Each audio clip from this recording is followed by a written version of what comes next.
हिंदी पाठशाला में आप सभी का बहुत बहुत स्वागत है। आज मैं आपके सम्मुख वर्ड पे आधारित महत्वपूर्ण प्रश्नों की श्रृंखला लेकर उपस्थित हुई हूँ। तो स्टार्ट करते हैं आज का क्लास। पहला प्रश्न आपकी स्क्रीन पे है, हिंदी में कुल वर्ड कितने होते हैं? हिंदी में कुल वर्ड कितने होते हैं? तो कुल वर्डों की संख्या कितनी है? 52 है, 52। यही प्रश्न बन जाए कि हिंदी में कुल वर्ड कितने भागों में विभाजित किए जा सकते हैं? तो कितने भागों में विभाजित कर सकते हैं? 2 भागों में। कितने भागों में? 2 भागों में। अब ध्यान दीजिए, ये 2 भाग कौन कौन से हैं? स्वर और व्यंजन। हिंदी के वर्णमाला को कितने भागों में बांट सकते हैं? तो 2 भागों में। कौन कौन से? स्वर और व्यंजन। अगला प्रश्न है, हिंदी में स्वर कितने होते हैं? तो हिंदी में स्वरों की संख्या 11 होती है। अब देखिए, आपको कंफ्यूज कैसे किया जा सकता है। यही प्रश्न को घुमा के पूछ सकता है कि हिंदी में कुल स्वर कितने होते हैं। जब हिंदी में स्वरों की संख्या 11 है तो कुल स्वरों की संख्या भी तो 11 ही होगी। तो हिंदी में कुल स्वरों की संख्या कितनी हो गई? 11 है। अगला प्रश्न है, स्वर कितने होते हैं? ध्यान दीजिए, कंफ्यूज करने वाला प्रश्न, इसके आगे स्टार लगा लीजिए। जी हाँ, स्वर कितने होते हैं, ये प्रश्न बन जाए कि स्वर कितने होते हैं, तो यहाँ उत्तर सही हो जाएगा विकल्प आपका, स्वरों की संख्या 13 होती है। चूँकि यहाँ हिंदी नहीं पूछा है तो अधिकतम यानी संस्कृत, पाली, प्राकृत के आधार पर हम देखेंगे तो अधिकतम संख्या कितनी स्वरों की है? 13 है। यही प्रश्न बन जाए कि स्वर कुल कितने प्रकार के होते हैं? तो स्वर कुल कितने प्रकार के होते हैं? 13 प्रकार के होते हैं। 14-15 थोड़ी होंगे, 13 ही होंगे। तो स्वर कुल कितने प्रकार के हो जाएंगे? 13 प्रकार के हो जाएंगे। अब अगला प्रश्न देखिए, व्यंजन कितने होते हैं? व्यंजनों की यहाँ संख्या पूछा जा रहा है कि व्यंजन कितने होते हैं। तो व्यंजनों की संख्या कितनी है? 33 है। कितनी है? 33 है, यानी व्यंजनों की संख्या 33 है। अगला प्रश्न है, व्यंजन कितने प्रकार के होते हैं? नोट करते हुए चलिए, मोस्ट इंपॉर्टेंट प्रश्न है। व्यंजन कितने प्रकार के होते हैं? तो व्यंजन 3 प्रकार के होते हैं। अब ये 3 प्रकार कौन कौन से हैं? पहला है स्पर्श व्यंजन, दूसरा है अंतःस्थ व्यंजन और तीसरा व्यंजन है ऊष्म व्यंजन। तो स्पर्श व्यंजन के अंतर्गत क से म तक के वर्ड, क से म तक के वर्ड किसके अंतर्गत आते हैं? स्पर्श व्यंजन के अंतर्गत आते हैं। ध्यान दीजिए, क से म तक यानी क ख ग घ ङ च छ ज झ ञ ट ठ ड ढ ढ़ त थ द ध न प फ ब भ भ म, ये यानी क से म तक के जितने भी वर्ड हैं स्पर्श व्यंजन के अंतर्गत आते हैं। दूसरा है आपका अंतःस्थ व्यंजन। अंतःस्थ व्यंजन य र ल व, और उसमें व्यंजन वे वर्ड होते हैं जैसे कि स, श, श और ह। श, श, श, ह किसके अंतर्गत आते हैं? उसमें व्यंजन के अंतर्गत आते हैं। अब आपको स्पष्ट हो गया होगा।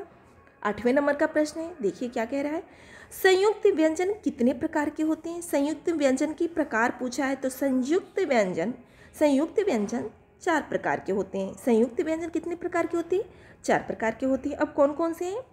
छ, त्र, य, श्र। य नहीं होता, य, श्र। तो कितने हो गए? इनकी संख्या कितनी हो गई? 4 हो गई। तो संयुक्त व्यंजन कितने प्रकार के होते हैं? अब ध्यान दीजिए, मोस्ट इंपोर्टेंट प्रश्न यहाँ क्या बनता है कि श व्यंजन की उत्पत्ति किन किन वर्डों से हुई है? ऑप्शन में आपको कंफ्यूज करने के लिए क्या क्या देता है?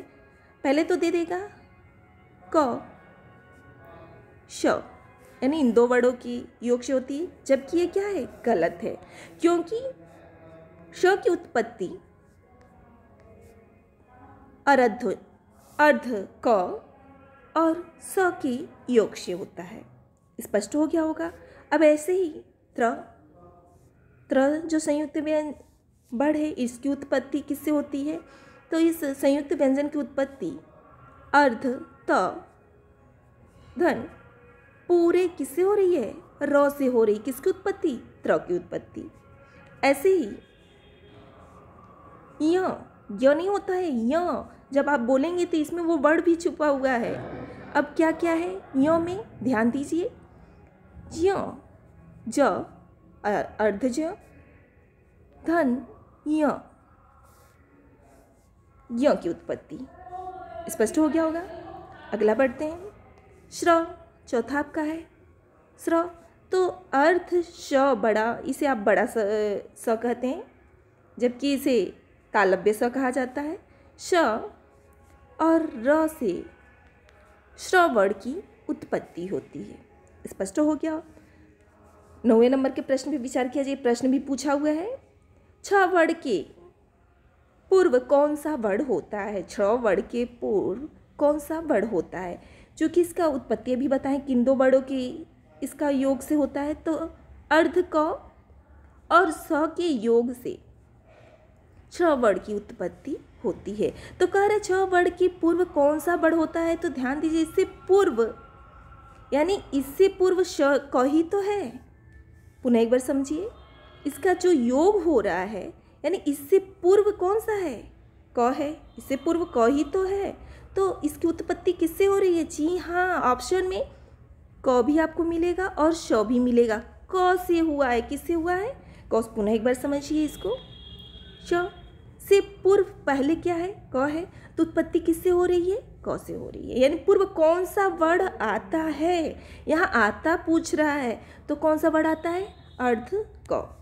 स्पष्ट हो गया होगा। अब आगे बढ़ते हैं।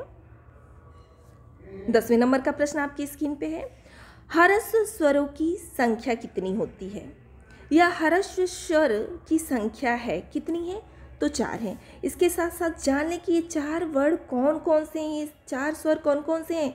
तो अ, ई, उ, री। आपके ऑप्शन दे सकता है आ,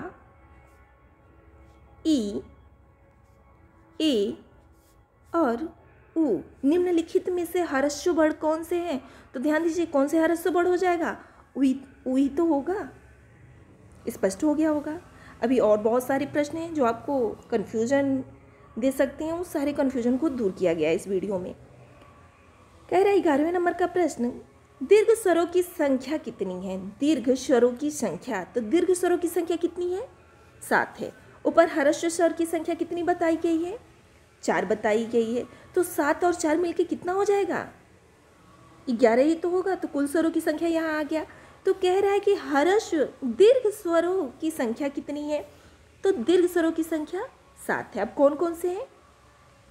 आ, ई, उ, ए, ओ, औ। स्पष्ट हो गया होगा। आगे बढ़ते हैं। 12वें नंबर का प्रश्न आपकी स्क्रीन पे है, उत्पत्ति के आधार पर स्वर कितने प्रकार के होते हैं? यहाँ उत्पत्ति के आधार पे पूछा है। तो उत्पत्ति के आधार पे स्वर 3 प्रकार के होते हैं। कितने प्रकार के होते हैं? 3 प्रकार के होते हैं। अगला प्रश्न है, उत्पत्ति के आधार पर दीर्घ स्वर कितने होते हैं? तो उत्पत्ति के आधार पे दीर्घ स्वर, अब ध्यान दीजिए, उत्पत्ति के आधार पे दीर्घ स्वर कितना पूछ रहा है? तो अ के योग से क्या हो गया है? आ हो गया है। ई के योग से क्या हो गया है? बड़ा ई हो गया है। और उ के योग से क्या हो गया है? बड़ा ऊ हो गया। तो उत्पत्ति के आधार पे दीर्घ स्वर कितने होते हैं? तो 3 होते हैं। इससे पहले प्रश्न क्या था? उत्पत्ति के आधार पे स्वर कितने होते हैं? तब भी उत्तर क्या हो जाएगा? 3 ही होगा। स्पष्ट हो गया दोनों में अंतर। आगे बढ़ते हैं। जी हाँ, मोस्ट इंपॉर्टेंट ये एग्जाम में पूछा हुआ प्रश्न है, अग्र स्वरों की संख्या कितनी होती है? यहाँ पूछ रहा है अग्र स्वरों की संख्या कितनी होती है? तो अग्र स्वरों की संख्या कितनी है? 4 है। अग्र स्वरों की संख्या कितनी है? 4। आप ध्यान दीजिए, अग्र स्वर कौन है, पश्य स्वर कौन है और मध्य स्वर कौन है? तो अग्र स्वर सबसे पहले ये जान लीजिए अग्र स्वर है क्या? जो जिह्वा की, ये आपकी जिह्वा है, जो जिह्वा के अग्र भाग से बोला जाए उसे अग्र स्वर कहते हैं। जैसे कि ई,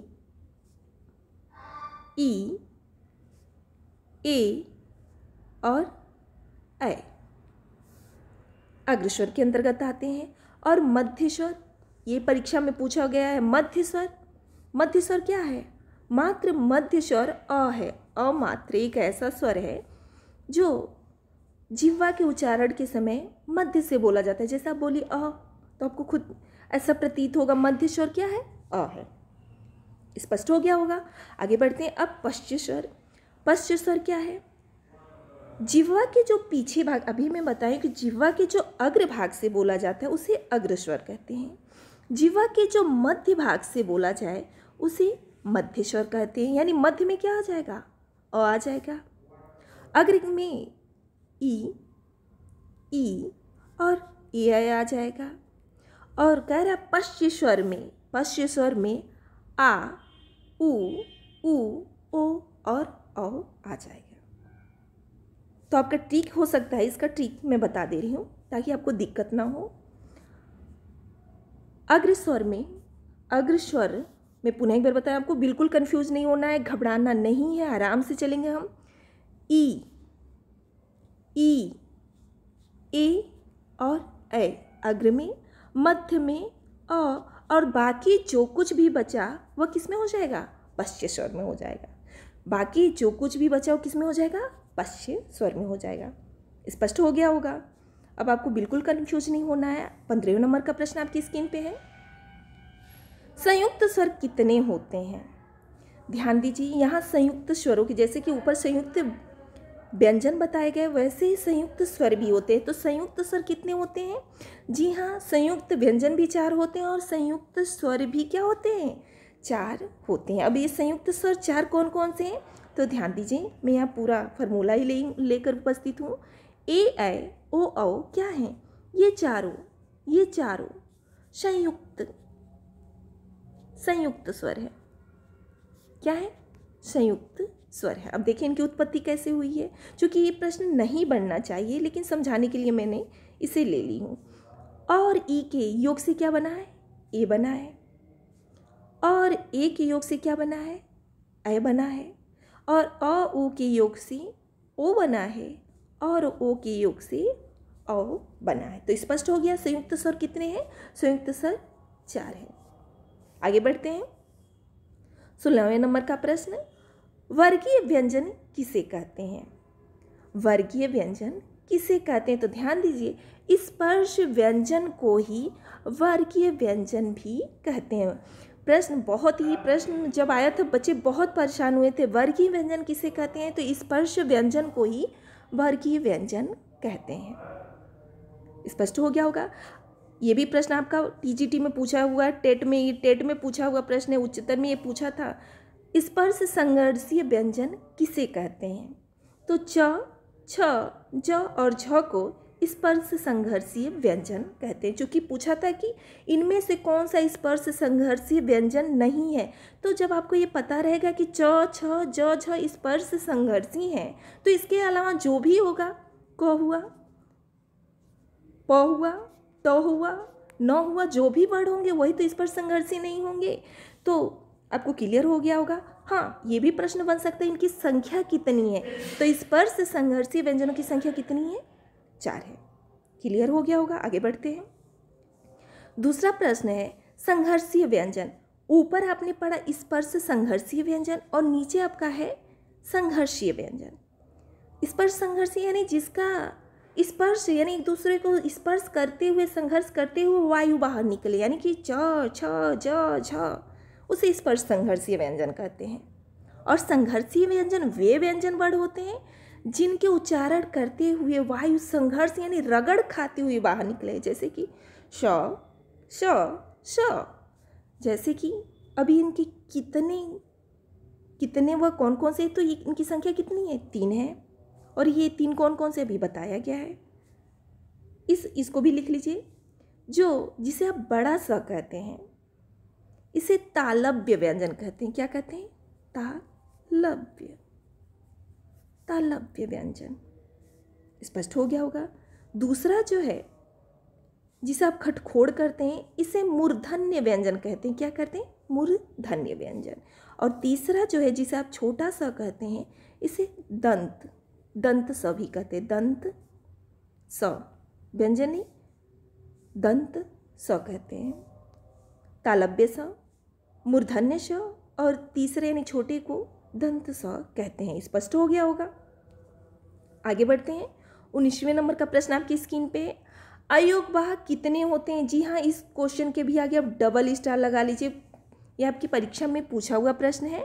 अयोगवाहक कितने होते हैं? तो अयोगवाह ये 2018 में भी ये प्रश्न पूछा था टेट में। अयोग वाहक कितने होते हैं? तो अयोग वाहक की संख्या कितनी है? 2 है। अब ये 2 कौन कौन से हैं? अयोग वाहक ये 2 कौन कौन से? तो अंग और अह, अंग और अह ये 2 वर्ड अयोग वाहक की श्रेणी में आते हैं। अयोग वाहक का तात्पर्य क्या है? जो योग्य न होकर भी निर्वाह करे उसे ही तो कहते हैं अयोग वाहक।